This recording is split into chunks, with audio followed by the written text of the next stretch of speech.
Go ahead and get started this today.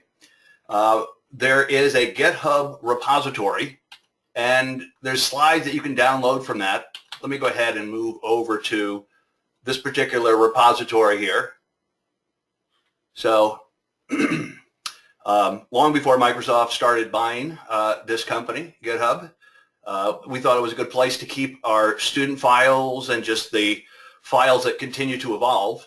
So if I take this particular URL and then I go and drop that into the chat window, well, then you can get to this GitHub repository, and what you're going to see is that there are slides, both in PDF form and in PowerPoint form. A little trick about GitHub is that if you click on a PDF file, it gives you a server-side rendering, of the slides inside there. So that's the slide deck that we're going to be looking at. And then also there are 3 different projects that I'm going to demo as we go through this next hour. You'll see that the first project, Power BI Day Spa, is a Visual Studio example. And the second 2 are going to rely on Node.js. And basically, we're going to be using Visual Studio Code to be able to run and play around with those. Okay, so with that, a quick note from our sponsor. Critical Path Training has Power BI classes for technical data professionals, and for developers, we have some new Power Apps and Flow material. And coming soon, I don't have the material, specifics to give you, but we're going to take the old SharePoint on-premises courses that we've had and put them to bed. We had a great run, but SharePoint on-premises is just not a hot commodity anymore. So we're going to have a modern SharePoint and Office 365 development course where we basically just focus on the cloud and SharePoint Framework web parts and all the things that are deemed as strategic as you're doing cloud-based development for SharePoint and Office 365. Okay, now let's get into the material for today. So you might have seen some of the other sessions that I've done. So I've done a couple with Charles Sterling. I've done a couple other ones that are on YouTube. So I don't want to redo too much material, but I just want to go through some of the fundamentals of Power BI Embedding and some of the fundamentals of Azure and do some demoing along the way. Now with Power BI Embedding, you have a user, and that user, maybe she's using a mobile device, maybe it is a single page application, all client-side code, but your app has to be able to figure out how to get to Azure AD and get an access token specifically for the Power BI service.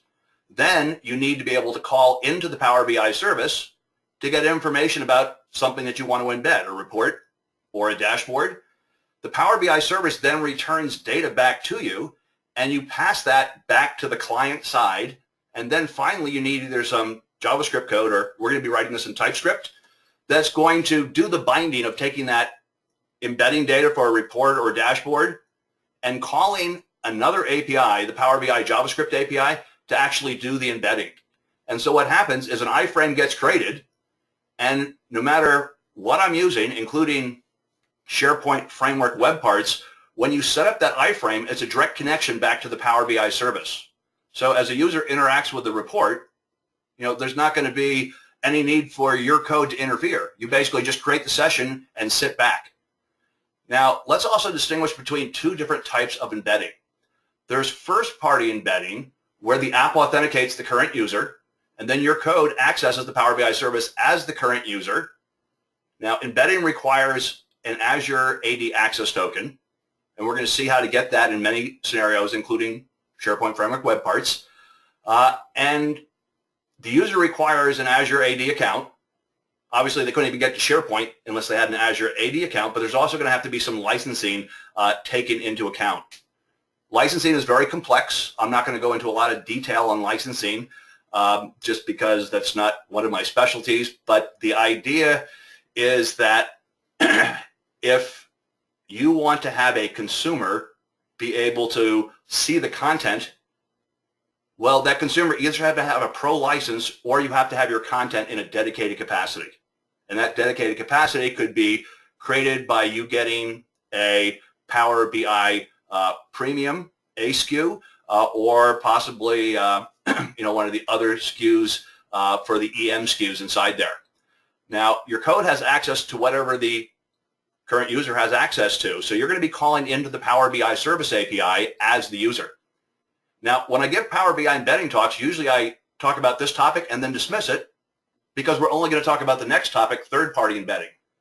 However, because this is SharePoint web parts and we're always working in the context of an authenticated user, we're going to be using first-party embedding as our primary type of embedding. Now, if you were creating a publicly facing website and you wanted to embed reports or dashboards in a site that faced users that had no Azure AD user accounts or licenses, that's what third-party embedding is. You basically access Power BI, as the app, or still today as a master user until we have app-only authentication, which will be this year. I digress. But the idea with third-party embedding is Power BI doesn't know or care who the users are because you're paying for a capacity. You're paying for the resources. Now, because we're not really going to get into third-party embedding, let's go ahead and move on. And in fact, let's jump over this slide. Too much good stuff to get to. The last thing I want to mention in the intro section are what are the type of things that we can embed. So we can embed a report. We can embed a dashboard. We can embed individual tiles from a dashboard. Quite often when you're going to mobile devices, dashboards are the one sure bet, or dashboard tiles are the one sure bet that you can get the exact form factor that you're looking for. And there's also the ability to embed the Q&A experience. Now, you can embed a visual, but that's really a trick on embedding a report and having a custom layout so you can decide what visuals show and what visuals don't show. Okay, but you can achieve the effect of embedding just one visual from a report. Now, let's go ahead and look at a sample application.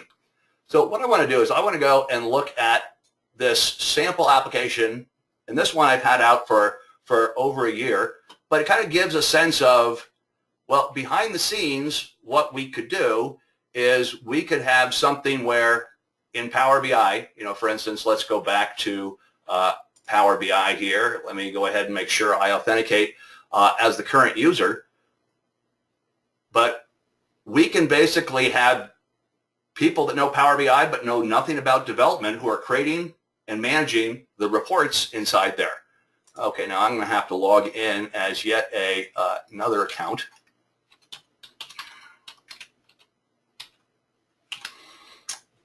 And once I log in with that Power BI,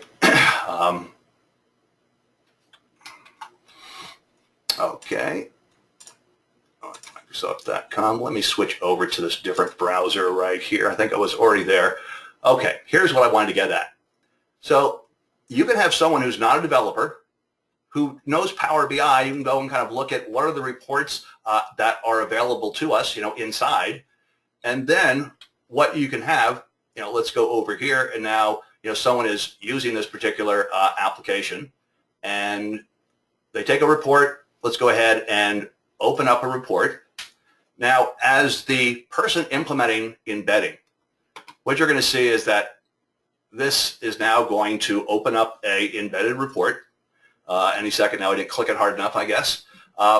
But this application also kind of wants to show that once you get the report open, it's not just displaying it to the user, but if I go up here and I click on the edit button, well, the user can actually put that report into edit mode, make changes, and save those changes back.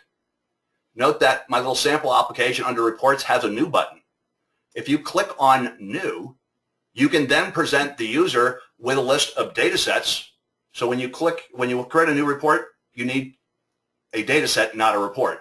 So here, we'll go ahead, we'll create this particular object inside here. Okay, and we can now let a user create a simple report.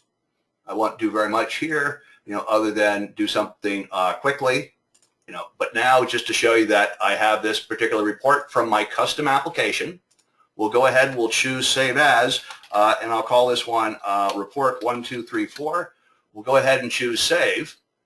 Now my application has to have the logic to kind of move it from a new report to an existing report that we've just loaded back in.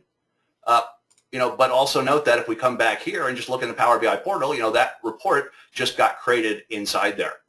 Okay, so with the first demo, I don't want to spend too much more time. I just kind of want to show you some of the capabilities that you have. Are you just meaning to get dashboards and tiles, into people's, SharePoint experience? Or are you trying to actually allow them to edit and customize things or to create new reports on the fly? And they don't even, really see in the back end, you're basically collecting what they've saved, inside of a Power BI app workspace. Okay, now let's keep going a little bit further here. Now, when we start working with the Power BI Service API, we have to worry about Azure AD applications. Now, I'm going to go back here. Let me go ahead and I'm actually going to jump out of Chrome and start it back up again, just so it doesn't cache my older identity.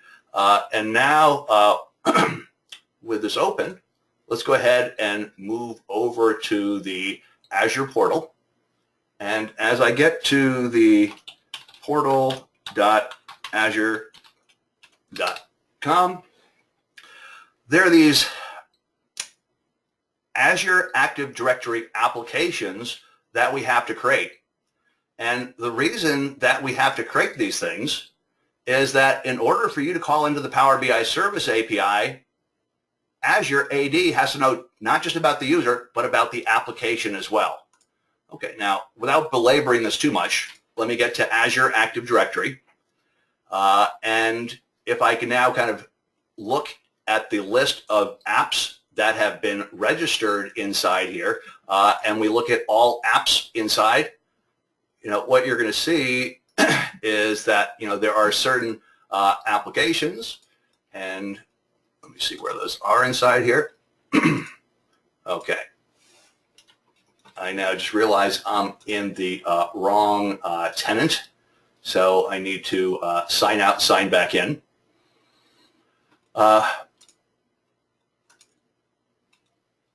Okay, now one more time. The point that I'm trying to make here is that in many cases, when you create an application that is going to use the Power BI Service API, we then have to create a new application.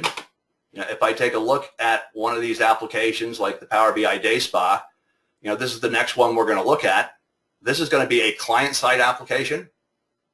And because it's all client-side, it has to use a special form of authentication known as implicit flow. So you need things like the application ID.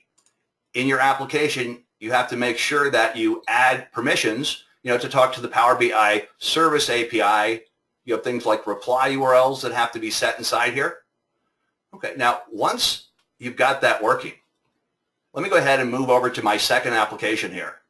So this is the last time we're going to be in Visual Studio. After this, we're going to move over to Visual Studio Code. But what I want to show you here is just a proof of concept application.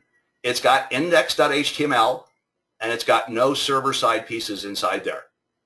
And I basically just used nothing but jQuery to write kind of a simple client-side application here. And there's this one particular library that we can use, which is called the Active Directory Authentication Library. Okay, so let me go ahead and start this thing up right here. So what I want to do is let's go ahead and start this up, and I'm going to go ahead and log in. And so what you want to see here, I'm going to also bring up my good friend Fiddler. And with Fiddler inside here, let's go ahead and look for Power BI reports. And now you can kind of see things. You might not have known this about Fiddler. I just found out that instead of seeing all that garbage, you can go and just whitelist the things that you care about. Okay, I'm excited about that. If you've never done it, you might be excited about that too. Okay, but the idea is that if people start using my app, we're just basically having client-side code, that's able to call across the network, get information about what reports, are inside of a particular workspace inside there, and then basically, enable the embedding inside here. Once again, just a simple application. Let's go ahead and look at, reports. And once I find the different reports, I'm going to go ahead and click on a report. And what you can see here, is, as we look behind the scenes, when we, get information about a report, it's able to bring that information back, pass it to my code. Now, I don't want to do too much of a code walkthrough, but for those of you who are interested, what I wanted to start people thinking about is starting with models. We're working with TypeScript, not JavaScript, so let's take advantage of, being able to define interfaces and classes. So I define things, report, new report. Then we're going to go ahead and have a Power BI service.ts class inside there. And this is going to be able to, call across into the Power BI service. So we're not using a friendly .NET DLL. We're having to issue the calls ourselves and also make sure that we pass the access token as we call inside there. Okay, so you've kind of seen how that works. We haven't really drilled down yet on the Power BI JavaScript API, but now let me run one different sample. Similar idea, except let's change a bunch of things around. In a second, we got to start talking about the SharePoint Framework and creating web parts. And the SharePoint Framework doesn't really like Visual Studio. It likes Visual Studio Code, and it likes developers that know something about Node.js environments and creating projects with NPM. Okay, so let me go ahead, and I'm going to open up our second, and this one is going to be the Power BI Embed React demo, and this is one of the pieces of code that I have inside there. And so once again, this is just an application that we have created inside there, and it's got some source code inside. Now, this kind of baby steps us into working with SharePoint Framework. It has nothing to do with the SharePoint Framework other than it uses similar utilities, such as Webpack. Now here, if I look into models, still using TypeScript, and so now we want to model things like, what is the type of Power BI data that we need to move back and forth. I need information about a dashboard tile or a dashboard or a report. Okay, we're also going to have the need to log in, so we'll have an iUser inside there. Okay, now the other thing I wanted to do is not just introduce Node.js, but one other big learning curve when you want to get good with the SharePoint Framework is learning how to use React. So here's a proof of concept that's not using the SharePoint Framework, but it is going to be using Visual Studio Code, Node.js, Node Package Manager, and the React framework inside here. Now, I want to go ahead and run this. So we're going to do npm run start. Now, if you download my samples and you haven't worked with npm, Node Package Manager, remember the first thing you have to do is to do a npm install, because when I upload the files, it doesn't fill out the node_modules folder. So we're going to go ahead and run this inside here. Now, notice that this can give you a good head start with working with React and TypeScript together. And what I found is that there are tons of good books on React, but there's no books on React and TypeScript, but there are some pretty good blog entries, that can get you up to speed, and certainly that's what I used. But let's do an npm run and start inside here. And so when I run this application right here, once again, it is a a single page application, so no server-side code. It allows me to go and sign in inside here. And I have to remember what user to sign in, because my application has a application ID from one particular. Okay, so now it looks like we're able to get inside there. Okay, so now it's looking at a particular app workspace. And so now if I click on something like reports, it's going to go and be able to download the reports.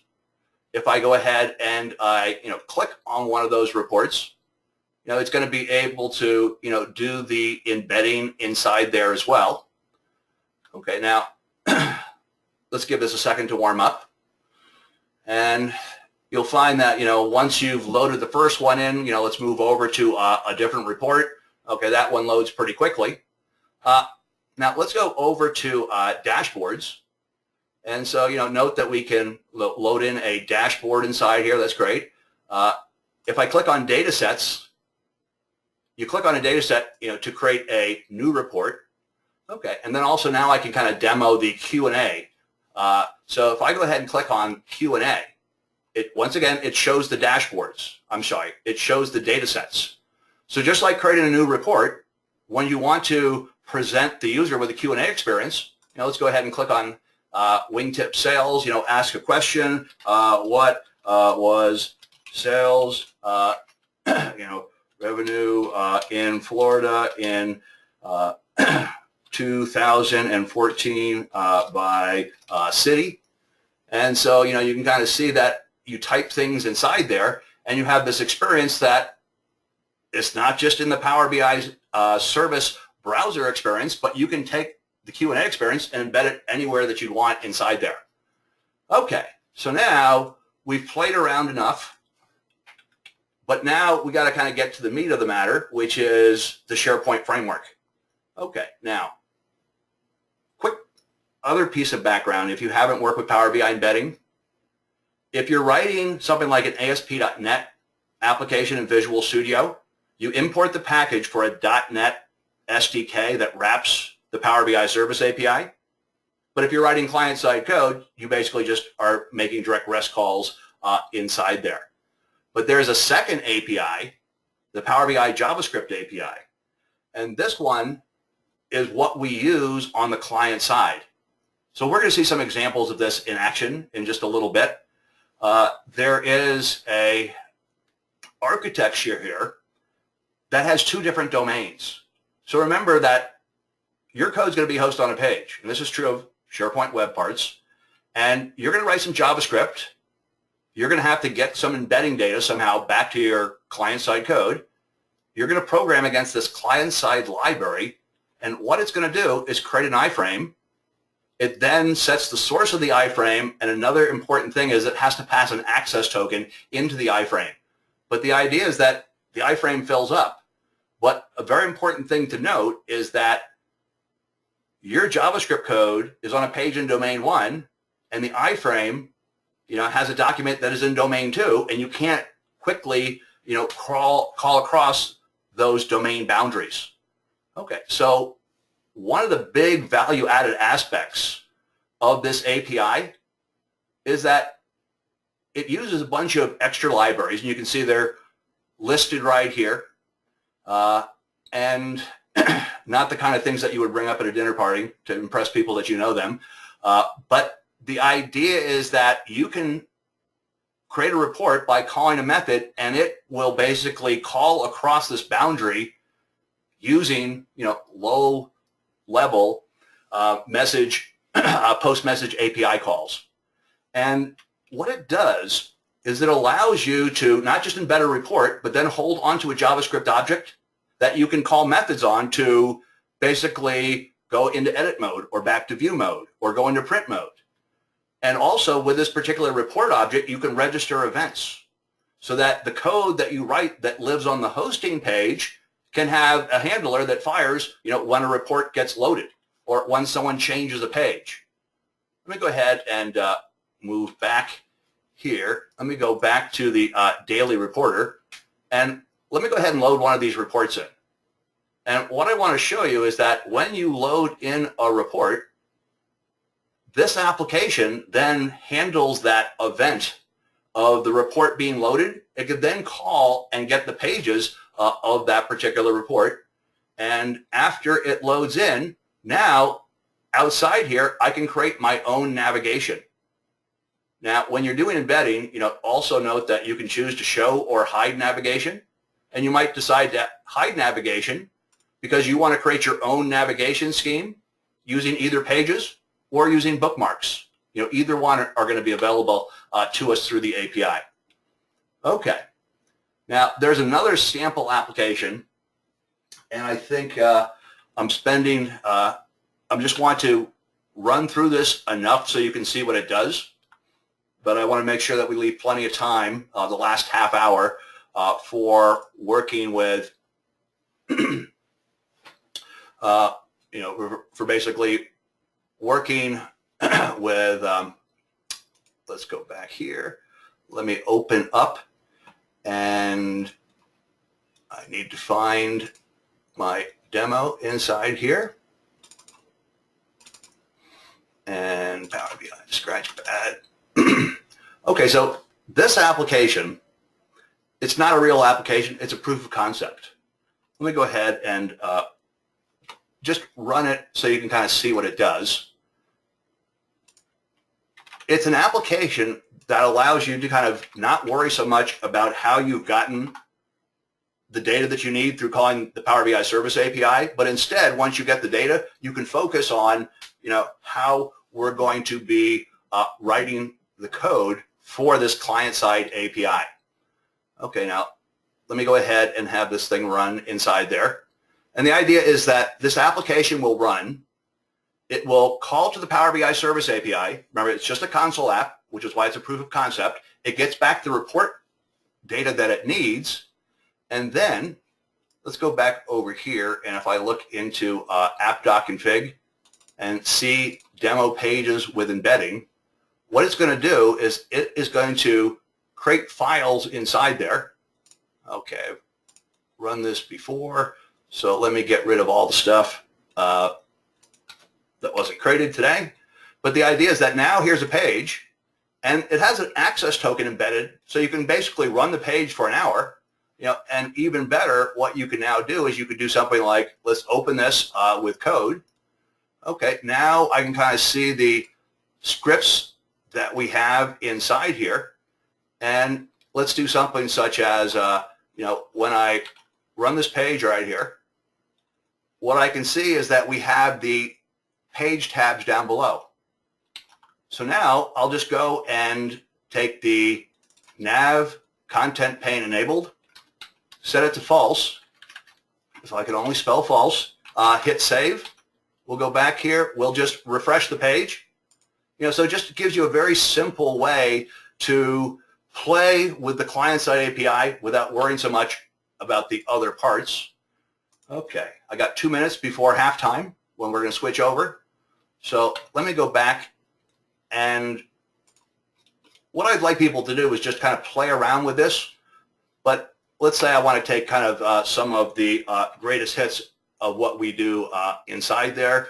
Let's say I look at phase loading. Let's look at page navigation. Let's look at context menus, and let's look at custom filtering. Okay, so now let's go ahead and run these right here. And so once again, it's just going to go make calls into the Power BI Service API, get the data it needs, which is GUIDs for reports and app workspaces and whatnot, and it gets an access token, and that access token is going to be good for 1 hour. Okay, so once again, here's just an example of a custom filtering experience that I created out here, where people can either, pick individual states inside there, or they can basically pick more granular things. And if I go back down here and we take a look at this custom filtering, and let's say just to give different editors their fair due, open this up with Notepad++. And so down here you can kind of see that, here is the JavaScript that, has to be written, to build that experience inside there. If we look at some of the other things, if you want a context menu, or you want, one of these special menus, kind of shows you how you can put menus inside there. Here is, an example of page navigation. So once again, this is a good sample application if you just want to play around with a client-side API and kind of, start getting some progress on that. Okay, let's go ahead and close down everything else and get to our main program, which is basically going to be working with the SharePoint Framework.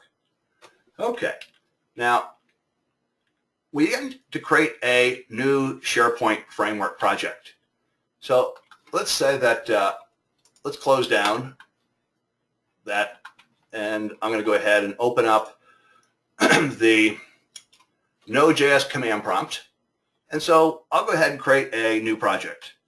So first of all, I'll switch over to my trusted C students folder, and we'll go ahead and make a directory, and we'll call this one Thursday, which should be good inside there. We'll go ahead and we'll move over to Thursday, and now we're going to call the the project template with Yeoman, and I'm going to say at Microsoft/SharePoint.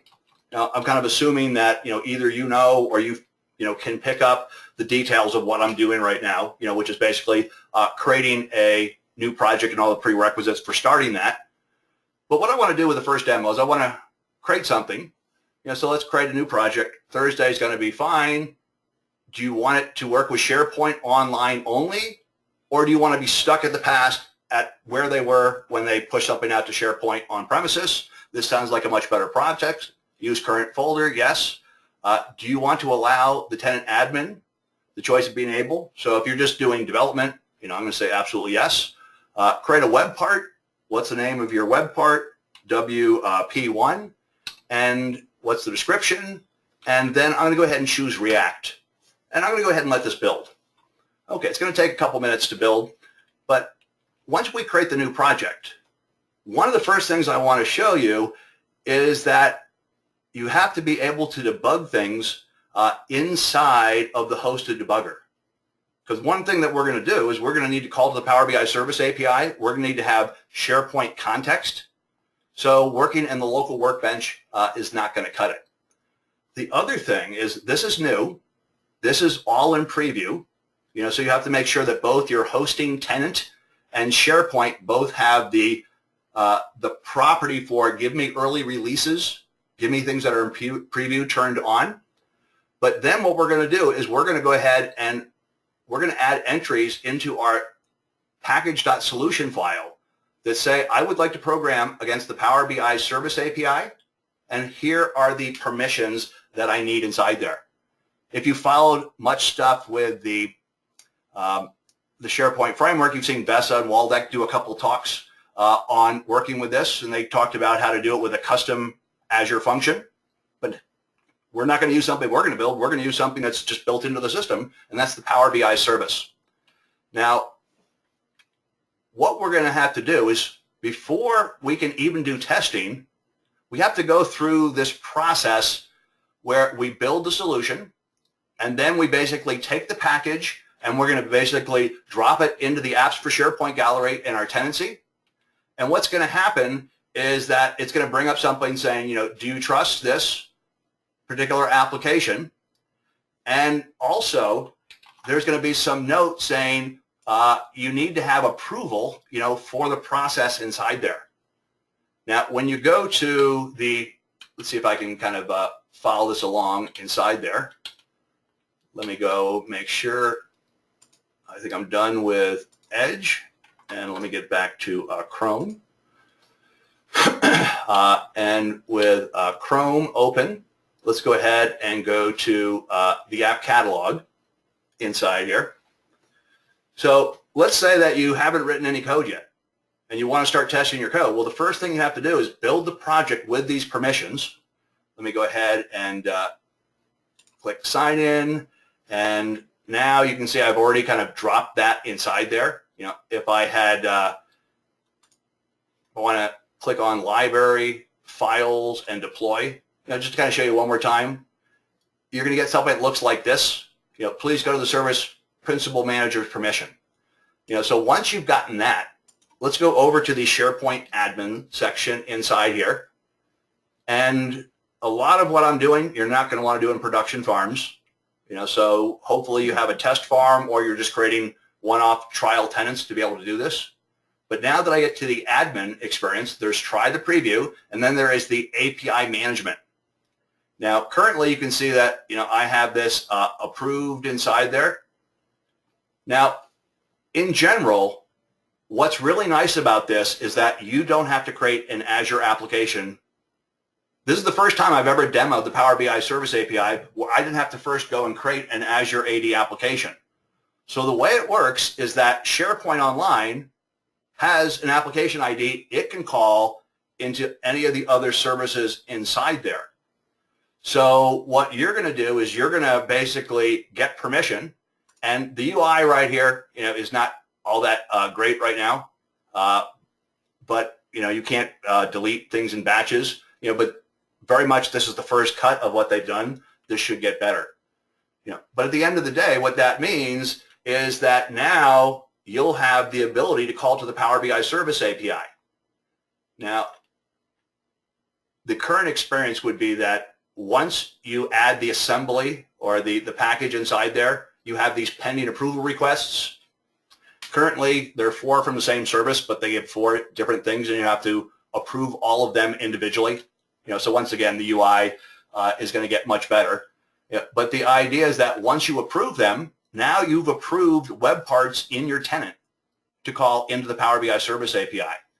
And so I have to stress that it's not on a solution package by solution package basis. It's just this knob currently for the whole tenant.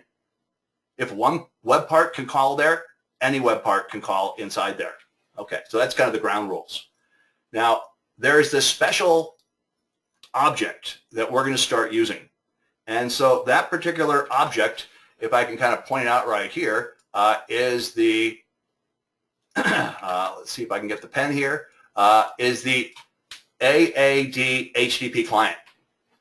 Now, the way I'm using it here is going to change shortly. So currently, I'm calling new on the AAD HTTP client. Now, when you move to 1.5.1, you're going to have a class factory, an HTTP client class factory, and you will basically have a method to basically clone something inside there. So we're going through a transition. That doesn't work yet. And what is nice is that when we move to the new model, you won't have to pass a service scope. So the current code that I have is passing a service scope from the web part to the React wrapper around the web part, and soon that will go away. Now, in addition, to calling to the Power BI service and needing that particular AAD HTTP client, you're also going to have to install the Power BI JavaScript API. And when you install it, it's pretty good type information for programming with TypeScript, as long as you're in an NPM managed environment. If you want to program against the Power BI JavaScript API in Visual Studio, unfortunately the typings files don't work there. So we get great IntelliSense in Visual Studio Code with this package, but not with what you're creating inside. Okay, that didn't make a lot of sense, but now let's go ahead and run through 4 sample web parts. We got 20 minutes left, so I have about 5 minutes for each one of these demos. So the project we're going to look at is the CPT Power BI SPX web parts. Once again, this sample code is available to you. And so let's go ahead and close everything down. And so this is a project that I'm not entirely finished with, but I've got 4 web parts I want to show today. But by the time we get to the Microsoft Business Application Summit in July in Seattle, I'm going to do about 3 or 4 more web parts that I have planned. Okay, so big talk about the future. Let's talk about what we have now. Let's kind of start with the simplest case. So I have this one web part, and at first, we're not going to use React. So we look at this one particular web part.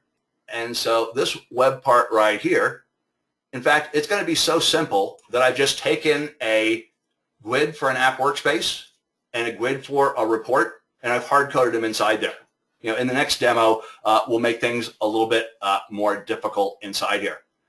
Now, the other thing that we want to see here is that we're going to go ahead and run this project. So let's go back, and inside the project, we're going to do a gulp serve -- no browser, because let me go ahead and over to VS Code inside here. Notice that is a launch.json, and under launch.json, this just got much better this year, you know, with what the SharePoint framework generates in your default project. So I just have to come inside here and kind of change this prefix of where my particular site is. Okay, and once I've done that, you know, the way that we are able to do our embedding work, let's go ahead and run this command right here. And once we run this particular command, let's go back here. And we're going to click on the debug tab, and we're going to make sure we have hosted workbench.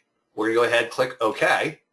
And so right now my code, you know, has been compiled and built into a project and is being served up, you know, by a local web server process, you know, but still I can basically get over to my live site, you know, inside of SharePoint Online. And now let's go ahead and drop this down. Okay, and there is our simple report that we're going to add inside there.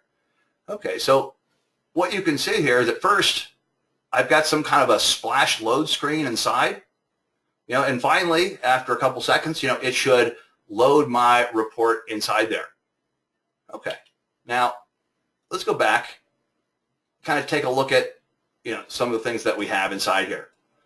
So first of all, we have a method right here, and let me close some of these things inside here, make them a little bit smaller. But if we look at our render, well, when we render, what we'd like to do is we'd like to call Power BI service get report. So inside, instead of having code that calls to the Power BI service, you know, in our web part code, now that's bad style. We have a services folder, and we have Power BI service inside here. Okay, so now, you know, we have get workspaces, get reports. You know, here's the code that is using the AAD HTTP client, hard to say. Remember, service scope is in there now, but hopefully soon we'll be able to yank it out, and you won't have to pass a service scope to be able to use this inside there.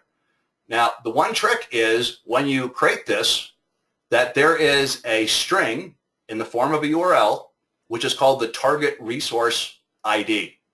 So for the Power BI API, it's this thing right here. You know, the way to think about that is that when you call into Azure AD and you say, give me an access token, and it says, who is that access token for? You know, what is your audience? It's this right here. It's the Power BI Service API. You know, so your token kind of gives you, you know, all, you know, delegated permissions to basically use that inside there.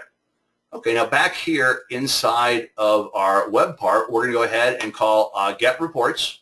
And so this is all asynchronous code. And so we're going to call get reports, and then we have a then method.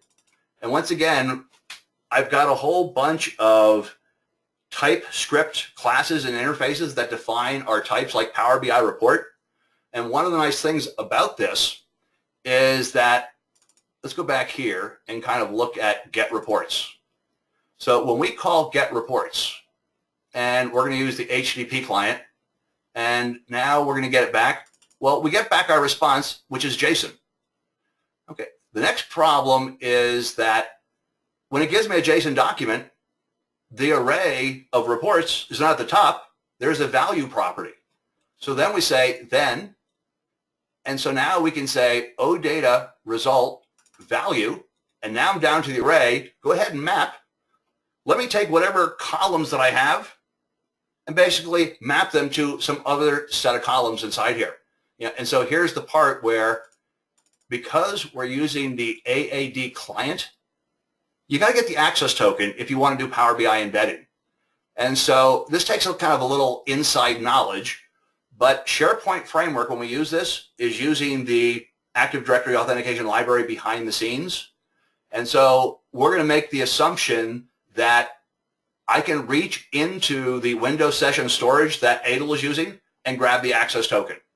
You know, but what you can see is, you know, by the time we get back here to our particular web part, we basically just got a array of reports, or in this case, a single report. You know, so everything is strongly typed. And now I can go ahead and create my config object, and call embed.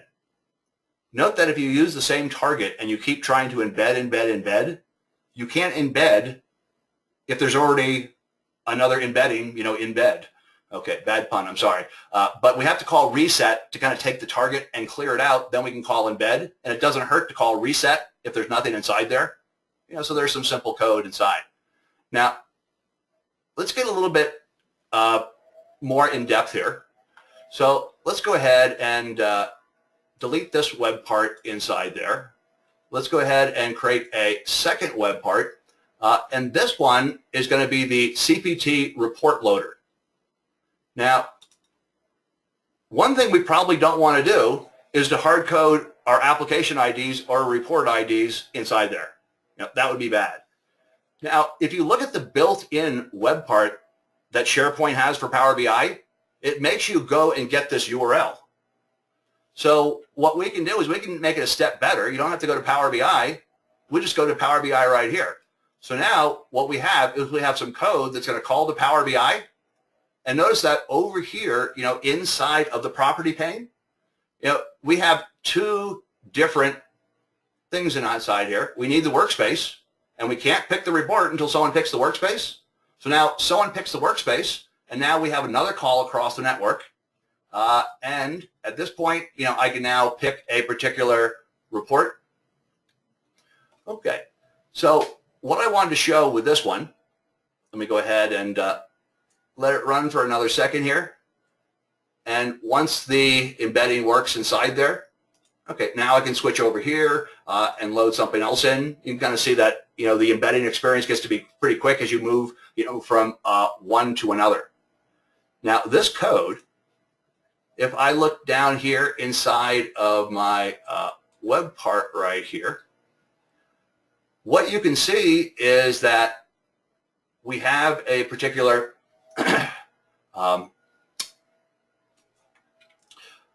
let me find it right here. That is the first web part.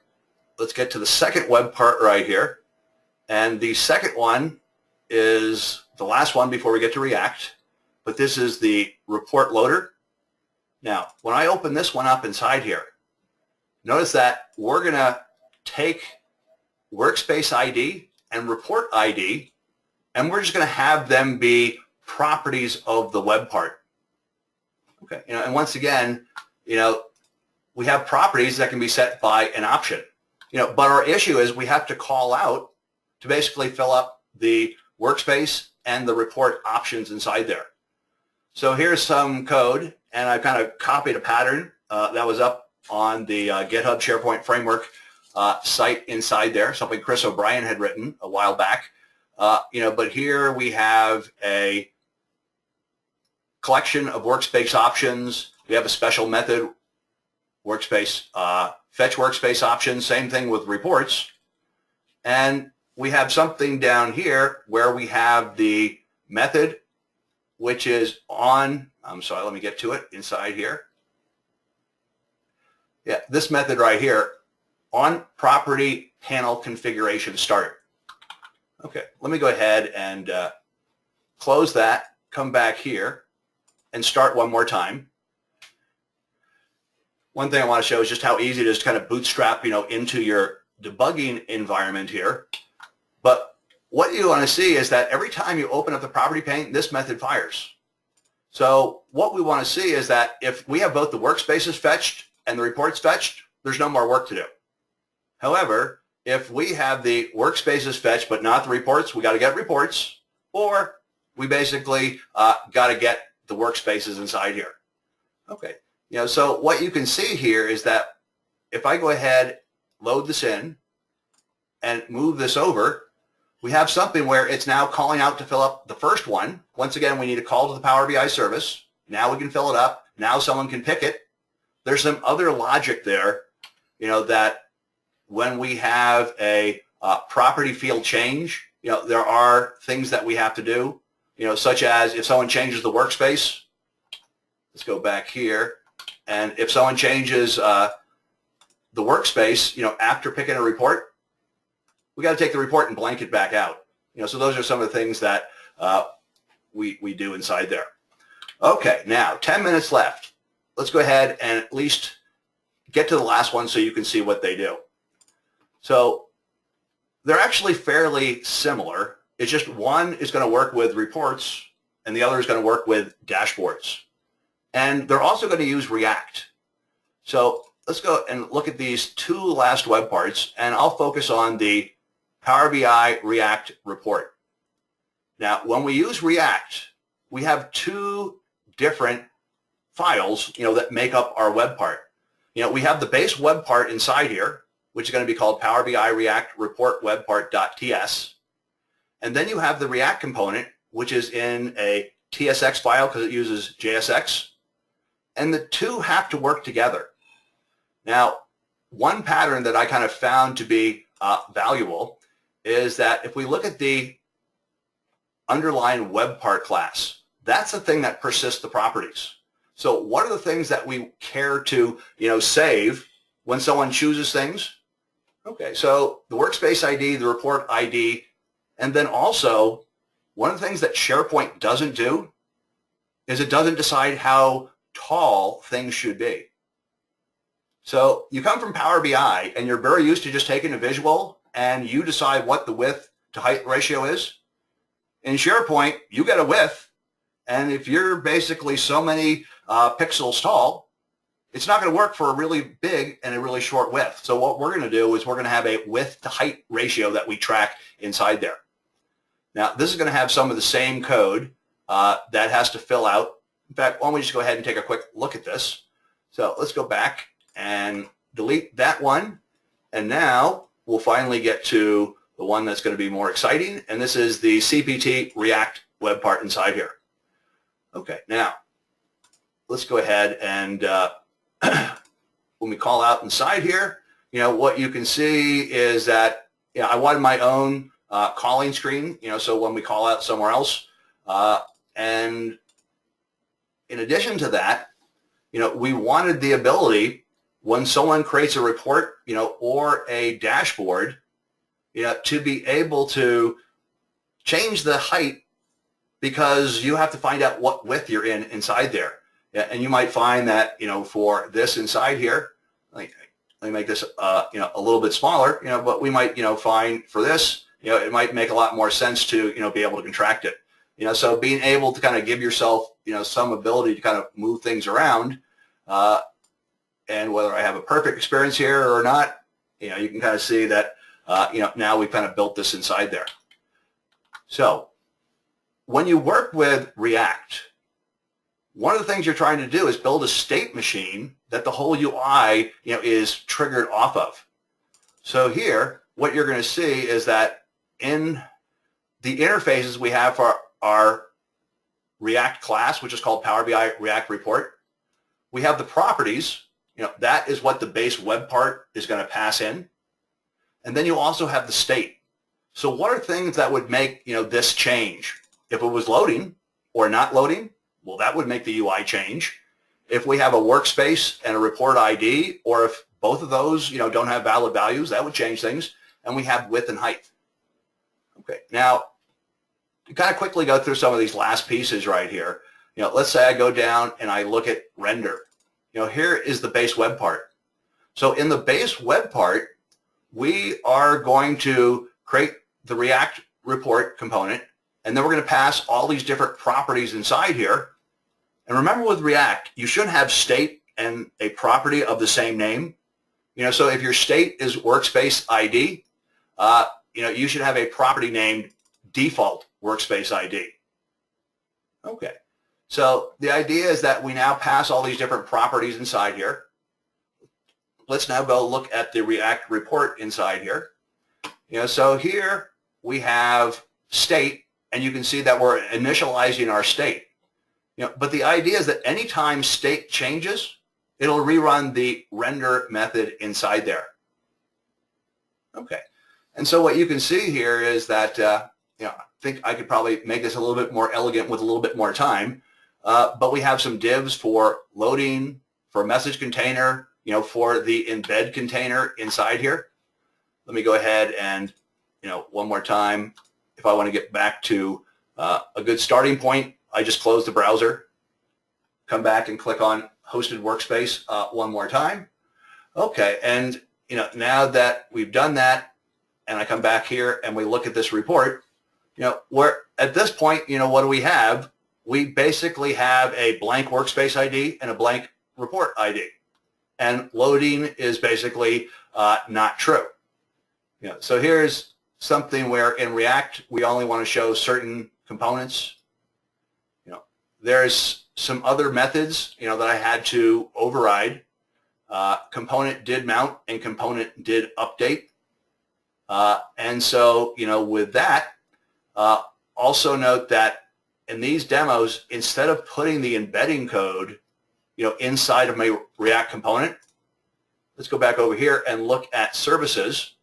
And you can see under services, not only did I take the code that calls out to the Power BI service and put it in its own TypeScript file, so it's its own loadable module. I did the same thing with the code that does the Power BI embedding inside there, such that when you are creating things like the React component, I can just basically say Power BI embedding service, embed a report, and then you say, here is the strongly typed report object with all the things that you need, including the access token, and here is the DOM object that you're going to do the embedding inside.